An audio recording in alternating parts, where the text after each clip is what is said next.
បងម៉ៃគាត់និយាយថាបន្ទាប់ពីគាត់ជួបខ្ញុំទៅពលានយន្តហោះហើយគាត់នឹងទៅលេងផ្ទះបងស្រីគាត់ទៅមើលក្មួយបងប្អូនហើយនាងខ្ញុំនេះមុនឡើងយន្តហោះគឺថាឆ្លៀតដាក់ធ្វើម្ហូបជាមួយនឹងស្ងោរទយងជ័យសាច់មាន់យកទៅផ្ញើបងថ្លៃបន្តិចសិនព្រោះទៅលេងខ្មែរឡើងនេះឡើងមួយខែជាងតារំទៅមកវិញបងថ្លៃនឹងរឹងតសៃហើយដូច្នេះហើយតនគាត់នៅតសៃខ្ចីស្ងោរជាមួយនឹងមុខម្ហូបខ្មែរស្ងោរទយងជ័យសាច់មាន់ណាមានបងប្អូនខមមិនប្រាប់ច្រើនមែនតើហើយក៏ធ្លាប់ឮពីចាស់ដែរថាស្ងោរទយងជ័យនឹងល្អសម្រាប់អ្នកតសៃខ្ចីជួយពើឲ្យមានទឹកដោះអីអញ្ចឹងណាខ្ញុំនេះក៏ទិញទយងជ័យមកមួយមកដាក់ស្ងោរមួយឆ្នាំងផ្ញើតាមបងម៉ៃយកទៅឲ្យបងថ្លៃខ្ញុំអត់បានទៅខ្លួនឯងទេបងប្អូនអើយព្រោះឲ្យត្រូវទៅឡើងយន្តហោះទៅខ្មែរហើយប៉ុន្តែលើទៅបងម៉ៃទៅលេងហ្នឹងក៏ផ្ញើតាមបងម៉ៃទៅទយងជ័យនៅនេះគឺអត់សូវល្អទេបងប្អូនឲ្យថ្លៃទៀតមួយ10 15 100ជួនកាលគឺគេអត់មានលក់ទៀតពិបាករកទិញមែនតែនថ្ងៃនេះសំណាងមែនតែនគឺថាទិញបានមួយតែម្ដងខ្ញុំស្ងោរជាមួយសាច់មាន់ដោយសារតែបងម៉ៃក៏ដូចជាបងស្រីគាត់អីហ្នឹងគឺចូលចិត្តសាច់មាន់ជាងសាច់ជ្រូកគ្រឿងផ្សំក៏អត់មានអីច្រើនទេបងប្អូនទយងជ័យសាច់មាន់ជីរណាយតិចតួចទៅទុករយពីលើតែប៉ុណ្្នឹងគឺរួចរាល់ហើយចង់ដឹងមែនតែនតែចាំមើលបងថ្លៃខ្ញុំហ្នឹងក៏ចេះញ៉ាំអត់របៀបធ្វើក៏អត់មានអីពិបាកដែរបងប្អូនយើងស្ងោរធម្មត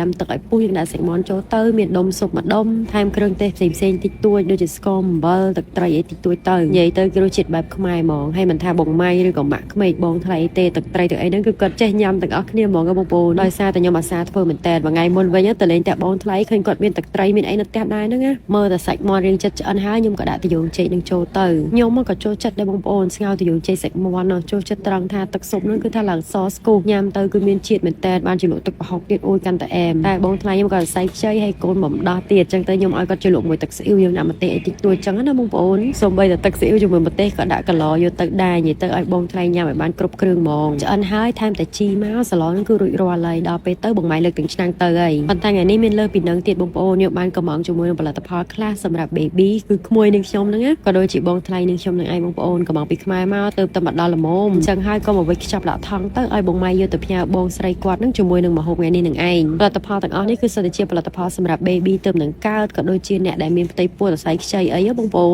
នភាគច្រើនប្រហែលជាស្គាល់ហើយគឺកងគ្រូម៉ាមីពីខាងបងស្រីអ៊ីវតាំងផលិតផលខាងគាត់គឺថាមានច្រើនមុខណាស់ខ្ញុំក៏បានកំងតែខ្លះទេហើយខ្ញុំហ៊ានទុកចិត្តកំងផលិតផលទាំងអស់ហ្នឹងសម្រាប់ក្មួយក៏ដូចជាបងថ្លៃដោយសារតែកងគ្រូម៉ាមីគ្រឿងផ្សំសិតតែយកមកពីប្រទេសអូស្ត្រាលីប្រទេសស្វីសប្រទេសអេស្ប៉ាញក៏ដូចជាប្រទេសអ៊ីតាលីហើយបងអ្នកដែលធ្លាប់មាន baby មានអីហ្នឹងគឺដឹងស្គាល់ផលិតផលគាត់ហើយព្រោះឯកទេសខ្លាំងហ្មងសម្រាប់ម្ដាយហើយនឹងទារកបើនិយាយពីសាប៊ូសម្រាប់ baby នេះវិញបងប្អូនអើយគឺថាគួរឲ្យចង់ប្រើហ្មងអីដែលខ្ញុំស្រឡាញ់ខ្លាំងណាអត់មានដាក់ក្លិនដាក់សារធាតុក្អូបអីទេពពុះចេញមកគឺទន់ល្មើយខ្ញុំជឿជាក់ថាកូនងាគឺចូលចិត្តហ្មងអត់មានផលរំខានណាបងប្អូននឹងស្រាប់ហើយទារកទៅមកកើតគឺយើងប្រយ័ត្នប្រយែងមែនតើជាមួយនឹងផលិតផលប៉ុន្តែផលិតផលពីខាងគាត់នេះគឺឯកទេសហ្មងបើមួយនេះវិញខ្ញុំចាប់អារម្មណ៍ខ្លាំងមែនតើគឺជា spray សម្រាប់បាញ់សក់ព្រោះបងស្រីដឹងស្រាប់ហើយបន្ទាប់ពីសម្រាប់ baby ហើយគឺមានបញ្ហាសក់ជ្រុះជាពិសេសពេលកូនចាំមុខនឹងកាន់តែជ្រុះទៀតអញ្ចឹង spray នេះគឺឯកទេសខ្លាំងហ្មងកាត់បន្ថយសក់ជ្រុះជួយបដោះសក់សម្រាប់ mommy ទៅតែសម្រាប់ baby ហើយនឹងឯងមួយនេះវិញក៏ខ្ញុំចាប់អារម្មណ៍ខ្លាំងដែរគឺជាប្រភេទលេលាបខ្លួនកូនងាសាច់លេវិញគឺថាឡើងទន់លាបទៅចូលស្បែកផ្ដោតសំណើម baby ទៅបង្កើតពេលខ្លះគឺគាត់មានរបបស្បែកគាត់ស្ងួតសត់អីអញ្ចឹងទៅពេលដែលយើងលាបលេនេះទៅជួយឲ្យស្បែកគាត់មានសំណើមមកបងប្អូនសាច់លេឡើងទន់ល្មើយហ្មងបងប្អូនឃើញលេនេះហើយចង់តែយកទៅលាបឲ្យក្មួយតែផ្ទាល់ដៃទេចៃដន្យអីដល់ថ្ងៃត្រូវឡើងយន្តហោះបានហើយខ្ញុំដឹងមិនទេបងប្អូនឃើញផលិតផលកូនក្មេងពេលខ្លះហើយចង់តែប្រើខ្លួនឯងមួយនេះវិញកាន់តែខ្ជូតទៀតមើលតែដល់ពេលក៏ដឹងដែរបងប្អូនគឺជាប្រេងលាបខ្លួន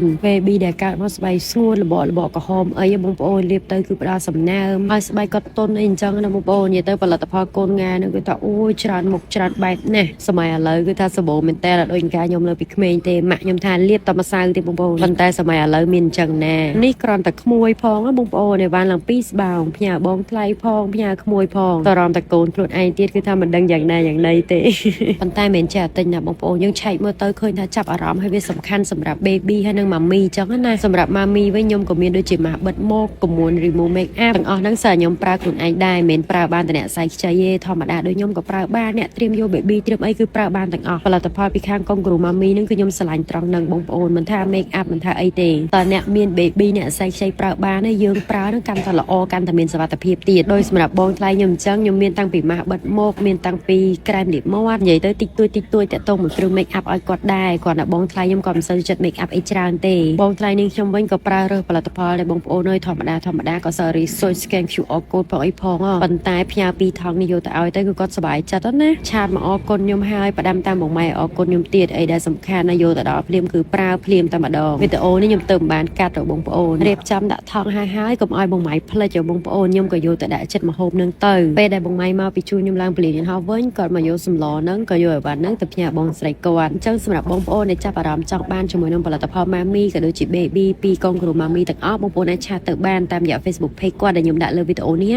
ផលិតផលគាត់គឺមានច្រើនមុខណាស់តាំងពីចុងសក់រហូតដល់ចុងជើងឯកទេសសម្រាប់ម៉ាមីក៏ដូចជា baby នឹងឯងវីដេអូថ្ងៃនេះមានតែប៉ុណ្្នឹងឯងបងប្អូនជួបគ្នាឆាប់ៗនៅខ្មែរ